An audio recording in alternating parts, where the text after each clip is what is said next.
Hello friends, welcome to my YouTube channel. तो जैसा कि आप लोग को पता है कि प्रत्येक शनिवार को शिक्षा की बात में डॉक्टर एस सिद्धार्थ सर सभी टीचर के क्वेरीज का आंसर देते हैं जो भी उनके पास आता है। तो देखते हैं कि आज के सेशन में वो किन किन टॉपिकों पे बात करते हैं, किन किन मुद्दों पे वो बात करते हैं या फिर सवाल के जवाब देते हैं। तो चलिए आइए देखते हैं। मैं श्रेया, शिक्षा की बात हर शनिवार के इस साप्ताहिक कार्यक्रम में आप सभी शिक्षक प्रेमियों का हार्दिक स्वागत करती हूँ। हर शनिवार की तरह एक बार फिर आप सभी शिक्षकों के द्वारा पूछे गए सवालों के साथ हमारे बीच मौजूद हैं शिक्षा विभाग के अपर मुख्य सचिव doctor S Siddharth sir. Sir बहुत बहुत स्वागत है आपका। सर आज का जो सबसे पहला सवाल है जिला पुरुषों के ट्रांसफर से संबंधित है। नमस्कार एससीए सर, मेरा प्रश्न अंतर जिला पुरुषों के ट्रांसफर से संबंधित है। पिछले एपिसोड 13 में सर आपने कहा था कि केवल अंतर जिला महिलाओं का लिस्ट आना बाकी है, तो क्या अंतर जिला पुरुषों का ट्रांसफर नहीं होगा, और अगर होगा तो कब तक उम्मीद कर सकते हैं? देखिए, आपको जानकारी होगा कि आज हम लोगों ने करीब 1,30,000 टीचर्स का हम लोगों ने विद्यालय में पोस्टिंग की प्रक्रिया शुरू की है। हम लोग करीब 1,90,000 आवेदन पत्र प्राप्त हुए थे और 1,30,000 का एक्चुअल स्कूल अलॉटमेंट शुरू हुआ है। ये पूरी प्रक्रिया करीब 15 दिन लगेगा और डीओ सब इसी में लगे हुए हैं। डीओ को ये काम दिया गया है, वो कर रहे हैं। ये बात मैंने कभी नहीं कहा कि पुरुषों का स्थानांतरण नहीं होगा, और जैसा कि आप आंकड़ों से देखते हैं कि करीब इसमें भी हम लोगों ने करीब 8 से 9,000 पुरुषों का नाम इसमें शामिल किया है, पुरुष टीचर। देखिए, जब भी स्थानांतरण किया जाता है तो 2-3 बातों का बहुत ध्यान रखा जाता है। इतनी बड़ी संख्या एक तो है, 1,90,000 है और आवेदन पत्र हैं। हम लोग 2-3 चीज़ें देखते हैं। पहले तो है वैकेंसी होनी चाहिए, जहाँ पे टीचर मांग रहे हैं वहाँ वैकेंसी होनी चाहिए। और दूसरा ये देखते हैं कि जो हमारा इंटर डिस्ट्रिक्ट जो स्टूडेंट टीचर रेशो है, वह जो छात्र और टीचर अनुपात है, उसको भी हम लोग ध्यान देते हैं। अभी तक जो ट्रांसफ़र हुए हैं करीब वो 1,30,000 का जो जिला आवंटन किया गया है, अगर उस आंकड़ों को देखेंगे तो आपको आश्चर्य होगा कि ऐसे भी ज़िले हैं जहां 20 छात्र पे एक टीचर हैं, और ऐसे भी ज़िले हैं जहां 44 छात्रों पे एक टीचर है। तो आप देखिएगा पूरे राज्य में कितना, मतलब इस अनुपात में भी अंतर आ गया है कि एक तरफ 20 छात्र पे एक टीचर हो गए, एक तरफ 44 छात्र में टीचर हो गए। तो इस कारण से हुआ है क्योंकि जो टीचर उन जिलों में थे जहाँ पे 44 छात्र पर टीचर थे, वो सब ऐसे जिलों में चले गए हैं जहाँ पे पहले ही टीचर बहुत ज़्यादा थे।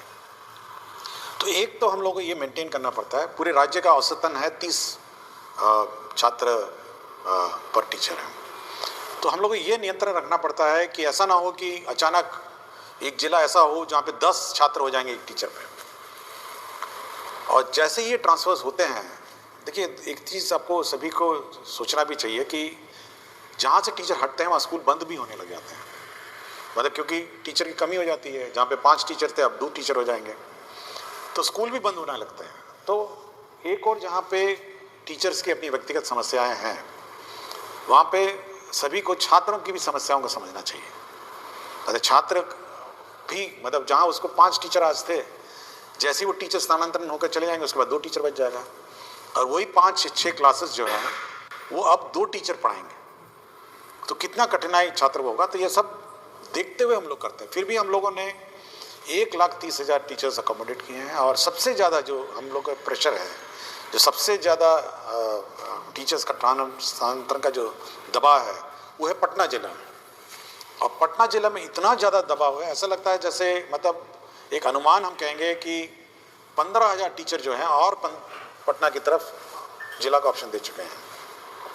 तो इतनी बड़ी संख्या में जैसे ही 15,000 टीचर हम लोग अकोमोडेट करने की कोशिश करते हैं, तो आप अनुमान लगा सकते हैं कि मतलब स्टूडेंट और टीचर रेशो पूरे राज्य का कितना मतलब अजीब हो जाएगा। तो हम लोग कोशिश कर रहे हैं। हम लोग जहाँ जहाँ पुरुषों ने मांगा, जहाँ पर वैकेंसीज थी, जहाँ जहाँ टीचर्स कम थे, हम लोगों ने वहाँ जिलों में पुरुषों को भी हम लोगों ने अकोमोडेट किया है। अभी उनके इनबॉक्स में दिख नहीं रहा होगा, एक दो दिन में वो भी पुरुषों में भी दिख जाएगा। तो धीरे धीरे जैसे जैसे वैकेंसीज आती जाएंगी या हम लोग को दिखने लग जाएंगी, हम लोग करेंगे। तो मैंने कभी ये नहीं कहा कि पुरुषों का नहीं करेंगे, हम केवल यही एक कंस्ट्रेंट है कि हम लोग शिक्षक छात्र अनुपात देखते हैं और वैकेंसी देखते हैं, और जैसे जैसे होगा होगा। लेकिन टीचर्स को भी समझना चाहिए कि छात्रों पर क्या गुजरती है और कितना कष्ट हमारे छात्रों पर होता है। सर, अगला सवाल है, आदरणीय अपर मुख्य सचिव शिक्षा विभाग पटना बिहार, ज्ञातव्य है कि आपके द्वारा गठित समिति के निर्देशानुसार पिछले अप्रैल माह में लगभग 17,000 के आसपास शिक्षकों के स्थानांतरण हेतु जिला आवंटित कर दिया गया है, परंतु विद्यालय आवंटन की प्रक्रिया अभी भी अपूर्णता की ओर है। महोदय, अनेकानेक शिक्षक व शिक्षिका के पुत्र व पुत्री का नामांकन नए सत्र में नए विद्यालय में होने हैं। विद्यालय आवंटन की प्रतीक्षा में टकटकी लगाए बैठे अनेक शिक्षक व शिक्षिका अपने पुत्र पुत्री और प्रतिपाल्य का नामांकन नहीं करा पा रहे हैं। महोदय से विनम्रता पूर्वक अनुरोध है कि जिन शिक्षक व शिक्षिका का जिला आवंटन हो चुका है उन्हें यथाशीघ्र विद्यालय आवंटित कराने की महती कृपा करें। आपका ही अपना सेवक। देखिए, ये ज़रूर है कि थोड़ा विलम्ब हुआ है सभी को अपना विद्यालय अलॉटमेंट का, लेकिन मैं चाहूँगा कि सभी शिक्षकों को इसकी प्रक्रिया की भी थोड़ी जानकारी देना चाहता हूँ कि किस प्रकार कितना कठिन होता है ये स्कूल आवंटन की प्रक्रिया।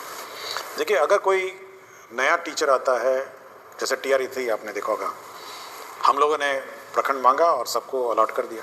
ये बहुत सिंपल प्रक्रिया है कि नया टीचर आया और उसको स्कूल में। लेकिन यदि कोई TRE-1 और TRE-2 जिसको पूर्व में पहले ही स्कूल आवंटित है और वो ऑलरेडी पदस्थापित है, स्कूल में संचालित है, उसका ट्रांसफर सबसे डिफिकल्ट काम है, क्योंकि उसको उस स्कूल से हटाना है, दूसरे स्कूल में ले जाना है, और 38 जिलों से टीचरों को चलना है, मतलब शिफ्ट होना है, और 38 जिलों में पोस्टिंग करना है। मतलब आप अगर उस शीट को देखेंगे, जब शीट देखते हैं तो बिल्कुल भयावह दिखता है कि 1,90,000 टीचर जो पूर्व में किसी व्यवस्था से पोस्टेड थे और अपने अपने जिलों में पोस्टेड थे, कोई भी ऑर्डर से, जिस भी ऑर्डर से हो, रैंडम कर दिया गया हो या अन्य है, उस पूरी व्यवस्था को जब हम लोग फिर एक बार रिकैलकुलेट करते हैं और ऑप्शन के हिसाब से 1,90,000 अभ्यावेदन में से हम लोग करीब 1,30,000 हम लोग निकाल पाए हैं। 1,30,000 का मतलब ये है कि 1,30,000 टीचर इधर से उधर जा रहे हैं, मतलब स्कूल से दूसरे स्कूल जा रहे हैं, ये टीचर उधर से उधर जा रहा है। तो इतनी कॉम्प्लिकेटेड जो प्रक्रिया है, और उसमें ये भी देखना है कि जो टीचर जब जा रहा है तो उसका रिप्लेसमेंट दूसरा टीचर कर रहा है नहीं कर रहा है। पता चला मैथ्स का टीचर चला गया एक स्कूल छोड़ के, दूसरा मैथ्स का टीचर पहुंचा नहीं, या फिर प्राइमरी में 5 टीचर में थे, 3 टीचर चले गए, पता चला 3 टीचर रिप्लेस नहीं हुए। तो एक किसी स्थापित व्यवस्था जिसमें पहले से ही किसी व्यवस्था में पोस्टिंग TRE-1 TRE-2 हो गया हो या अन्य जो पोस्टिंग हो गया हो, उस पूरे पोस्टिंग व्यवस्था को फिर से अभ्यावेदन के हिसाब से मतलब उनके प्लेस ऑफ पोस्टिंग को परिवर्तित करने में बहुत मेहनत लगता है, और ये केवल एक सॉफ्टवेयर के माध्यम से ही हो सकता है कि लोग अपना करेंगे। और हम लोगों ने काम शुरू कर दिया, जैसे कि मैंने पहले प्रश्न में बताया, और सभी को 23 से 30 तक नए स्कूल में ज्वाइन करना होगा, और 20 तारीख को सभी के ई-शिक्षा कोश के जो ऐप है, जो उनका वेबसाइट है, उसमें आपको ट्रांसफ़र ऑर्डर मिल जाएगा, और इसी हिसाब से वो अपना प्लानिंग कर सकते हैं। लेकिन टीचर्स को ये समझना चाहिए कि एक स्थापित पोस्टेड व्यवस्था जहाँ पे पहले ही पोस्टिंग हो गई हो, और जहाँ पर मेरे ख्याल से बहुत सारे टीचर ऐसे भी थे जो सोचे भी नहीं होंगे कि 3 साल पहले इनका ट्रांसफ़र हो सकेगा, और ये उम्मीद नहीं होगी, लेकिन हम लोगों ने उन संवेदनशील होकर उनसे आवेदन पत्र लिए, उनके कष्ट समझे, और हम लोगों ने कहा कि नहीं, हम लोग जहाँ तक संभव हो करेंगे, और हम लोगों ने 1,30,000 टीचर्स का सिलेक्शन किया और पोस्टिंग कर रहे हैं, और जो बच गए हैं वह भी निराश नहीं हो। हम लोग बाद में अब फिर रिकैलकुलेट करेंगे, जब सब टीचर्स पोस्टेड होंगे एक बार रिकैलकुलेट करेंगे, और फिर इसका फिर वो पोस्टिंग का फिर हम लोग प्रक्रिया आरंभ करेंगे। और मैंने ये भी कहा है कि जो छूट गए किसी कारण से पूर्व के TRE-1 TRE-2 और सक्षमता हो, वो अपना एप्लीकेशन विड्रॉ भी कर सकते हैं और रीअप्लाई कर सकते हैं, ये मैंने कहा है। तो हम लोग बहुत ही संवेदनशील रहते हैं टीचर के उद्देश्य से, बट यह भी एक बैलेंस बनाना पड़ता है। एक और टीचर के कष्ट को ध्यान रखना पड़ता है, और दूसरी ओर बच्चे का भविष्य का भी ध्यान रखना है। वो ज़्यादा इम्पोर्टेंट है मेरे लिए। बच्चे का 2 करोड़ बच्चे को टीचर मिले, उनको पढ़ाने वाला टीचर मिले, वो हमेशा वो चिंता में रहती है। टीचर का ट्रांसफ़र बड़ा आसान काम है, लेकिन बच्चे को एक शिक्षक देना ये बड़ा डिफ़िकल्ट काम है। तो ये बैलेंस बनाकर हम लोग चलते हैं, इसलिए टीचरों को निराश नहीं होना चाहिए। सरकार संवेदनशील है, और मैं चाहूँगा कि वो लोग सभी टीचर्स नए पदस्थापन स्थान पे जब जाएंगे तो नए बच्चों को पढ़ाएंगे और उनका भविष्य देखेंगे।